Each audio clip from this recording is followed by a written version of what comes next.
It's very nice to be here. My mother thinks that there is the devil inside the computers, and I think she's right, but we will see.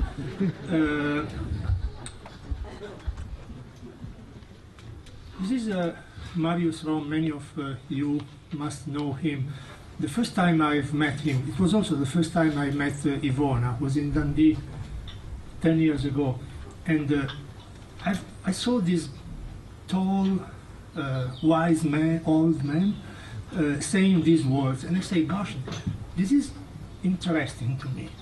So my interest in recovery, I think it's because I feel it could be useful for me.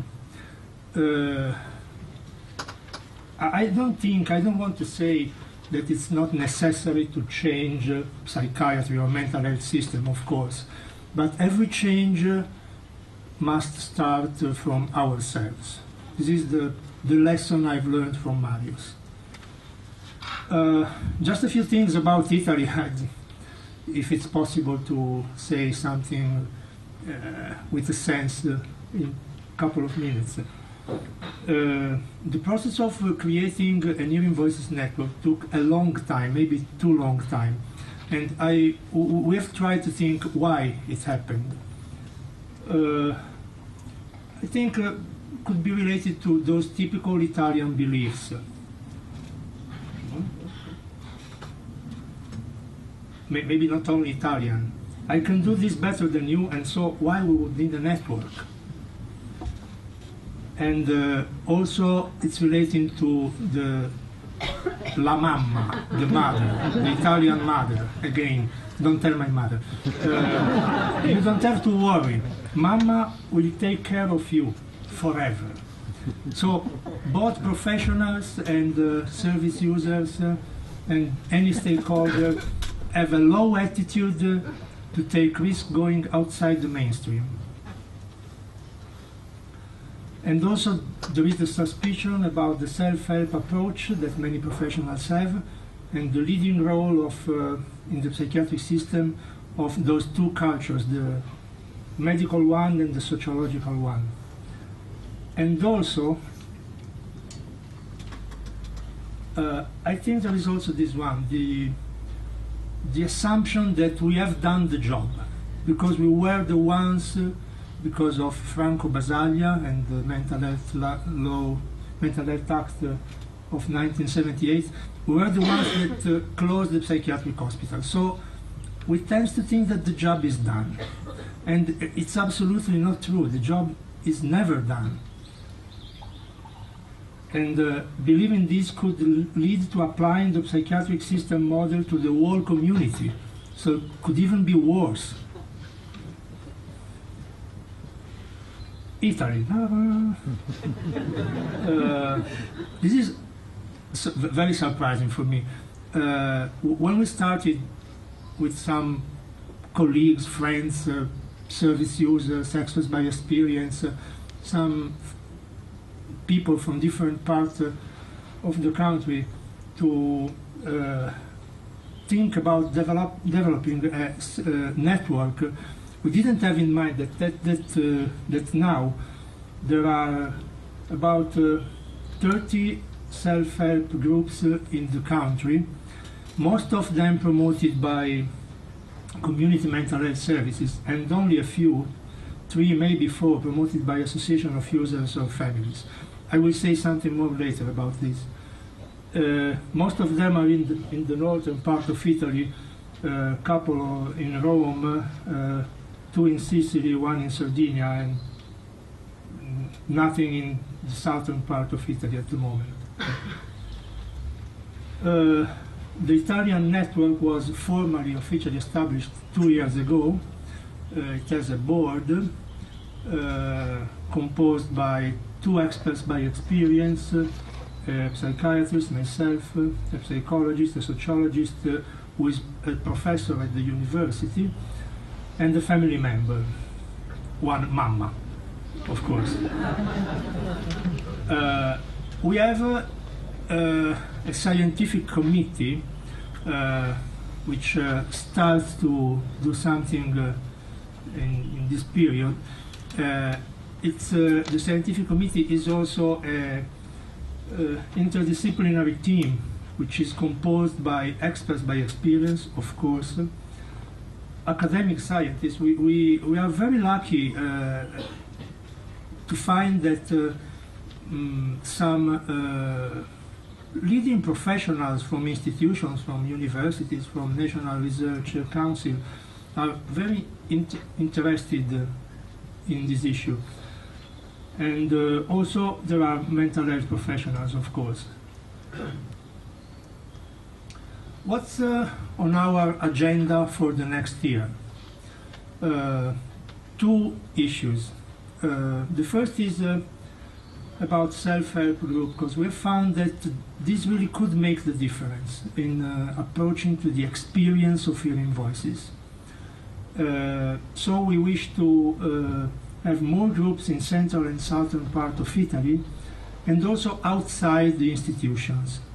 The Italian network, we have discussed about this issue within our group.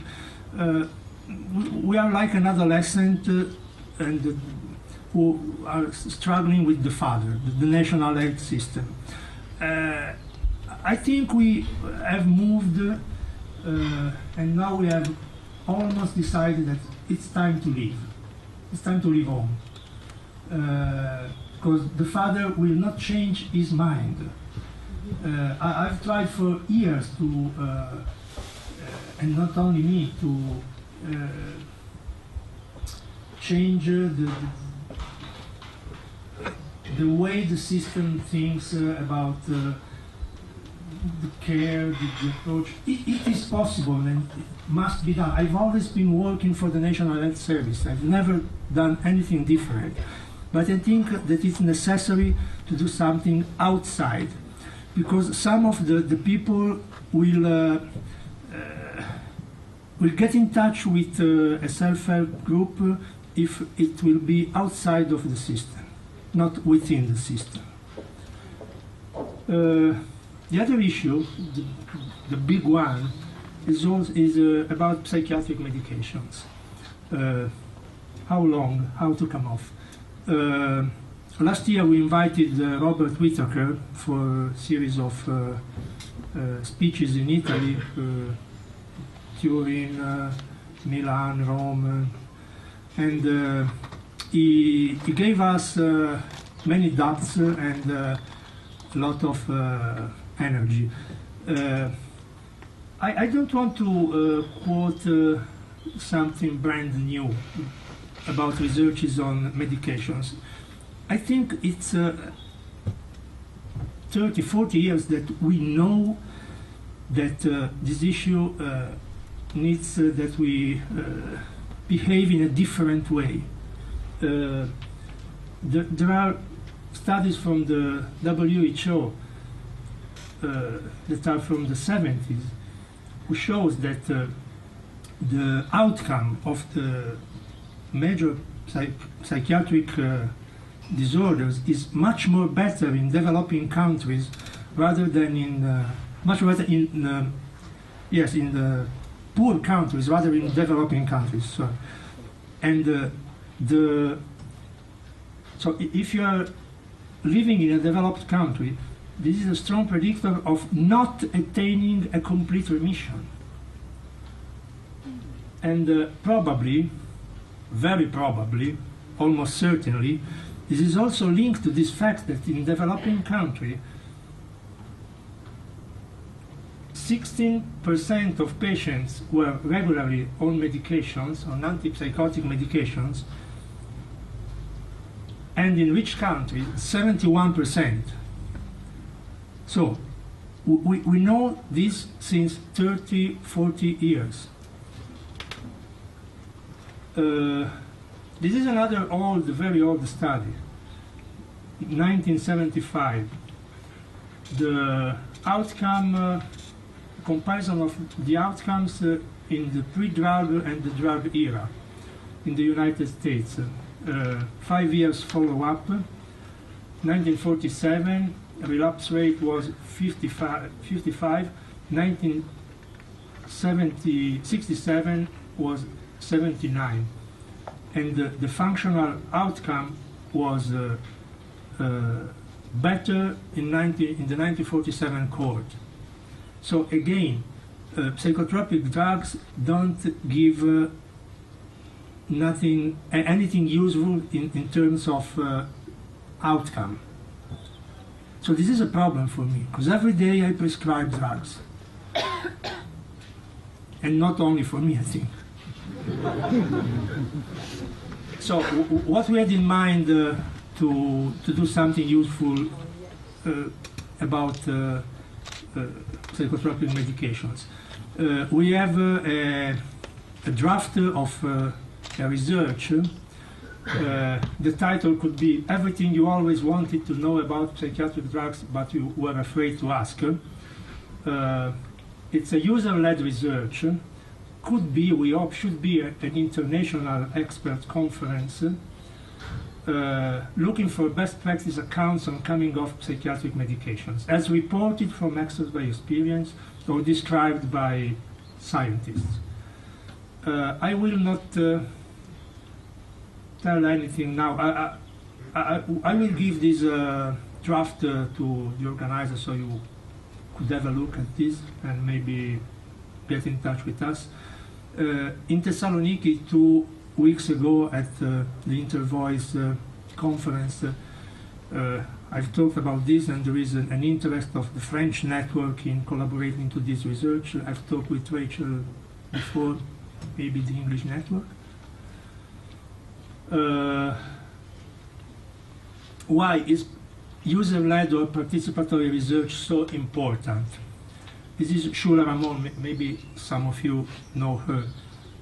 Because it improves the existing knowledge which has the bias of being generated only by professionals, thus excluding users who are the major stakeholders in the field of health and social care and who have considerable lived experience to learn from. Because it promotes the empowerment of users and because it enhances the credibility of research among those who feel it is imposed on them by people who do not understand their perspective. This could seem completely a different approach, but I think must stay together. The narrative approach. We should not get lost in hard science, in statistics, only statistics. I found this beautiful book recently. Was the author, Dr. Lewis Melmadrona, is a Native American psychiatrist.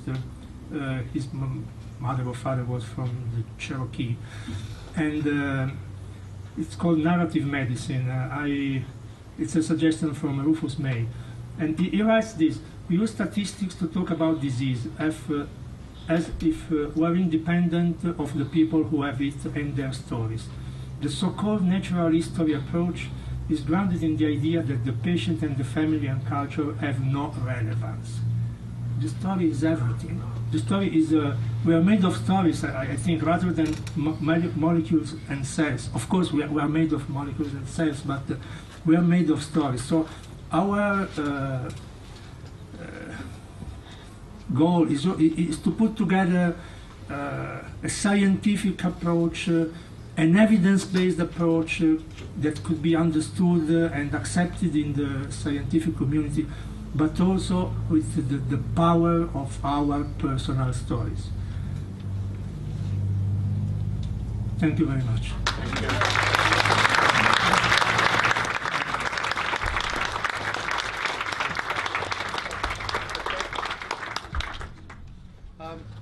A question for Marcello, not from his mother. I was just impressed by the analysis you did of the process of implementing recovery in a contradictory way. And no, my question is very simple. Many of the problems, resistances that you found and you described it seems to me very much related to the context of the psychiatric hospital as such. Because anyway, we don't have to forget this is well, there are possibilities of recovery. There are stories of recovery from even the hardest institutions or in spite of institutions, but definitely, in my opinion, I think we have to not to forget to underline that these are not helpful for any kind of recovery, and so the definite work of changing the system together with the thinking and the practice, like John Jenkins again we quoted, is unified issues, is a circle. Yeah. So, well, it seems that many of the obstacles are related to the maintenance of institutional thinking because of the place, even despite the good people, despite the good experiences, but the institutions are institutions anyway. Yeah. So I don't know if one you of the most agree or important not. institution, I mean, informal institution in Palestine is family. Really, this is a social unit. If it will be possible to create kind of artificial families outside, what is a problem in a little bit of society with a tribal mentality, then it would be easier. But actually, of course, I'm fully aware no one can recover within the hospital. What we are trying with recovery within the hospital is really to giving to time to listen to stories of the patients, because some nurses also told me after they approached people that they live with over 10 years, finally I heard about him. They didn't have interest about him. So I know it is a limited, but it brings meaning for someone who is there. Also in Palestine, we don't have alternative housing. We don't have psychiatric homeless people in the street with psychiatric diagnosis. So whoever has no enough family support goes to hospital. Yeah. It has to change, but for a while, John knows very well, when the WHO wanted to create some other places for our patients, that was a big resistance, because there is this wall. Society does not need this change. So our change has to start from families association. We have to make this work, not from the ministries and government. They will never change. Thanks, Savona. Okay, and this gentleman, I think, had a question for David, and maybe if you give that to David. And my apology to David, I had a real double take there because I know him, and I recognise him. And I'm looking for Jan Pfeiffer, and there's David walking towards me, so my apology. You were talking about the medical model from the 90s. I can just reiterate, I've been off psychiatric meds for 3 years now, and I've lost 7 stone and gained meaningful employment and got on top of type 2 diabetes for the last 6 months and not even taking meds for that. So we can reiterate in what you're saying, so if you want to link that later, I'd like to, because there is such a thing as the locked-in syndrome with people on a lot of medication, where other people can see what they need, they can't because of that locked-in syndrome. It's like a catch-22. They feel rubbish about themselves, they will eat or drink or smoke, and it's like a self-fulfilling prophecy. Well, we both have that experience of longitudinal that go back many years, and I'm seeing it through my family member. You're seeing it absolutely directly, and so it is an opportunity to change. But I guess you've done incredibly. I congratulate on losing weight, because it's very difficult to lose weight once you've gained it. I think the opportunity to try and prevent the weight gain in the beginning, I guess. That's what I've learned. Definitely. I certainly think for the old school psychiatric meds, every time there was a difficulty or a problem, I'd be given something and something and something. So I was taking about 20 pills every day, and I'm not taking any. And the risk of your body being ignored, so it wasn't somehow, we'll sort it out later. Yeah. No. Thank you. Thanks for sharing that with us. And Marcello's mama is not here, but we have a question. You can make a phone call. Non è necessario. What I was going to say, yeah.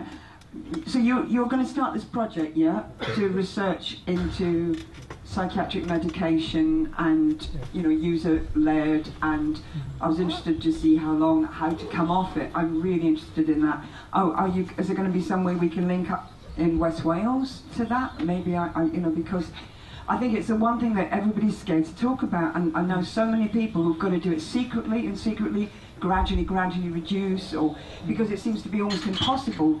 Well, there's very few psychiatrists anyway that it seems possible to talk with that openly. So do you think, will there be a body of information that we can use in dialogues with mental health professionals that shows that you can, because you get so incoherent sometimes, something that there's some sort of body of evidence you can say, actually research shows that blah blah blah blah blah. I mean, also this pertains to what you were saying as well, because it feels that a lot of damage can be done, and I'm not it seems everybody's always trying to say, oh, I'm not really against it. Everybody's really almost got to paraphrase everything they say with saying, oh, no, I know there's a place for it. And I've got to say, yes, I know there's a place for it. But it seems that seems to be...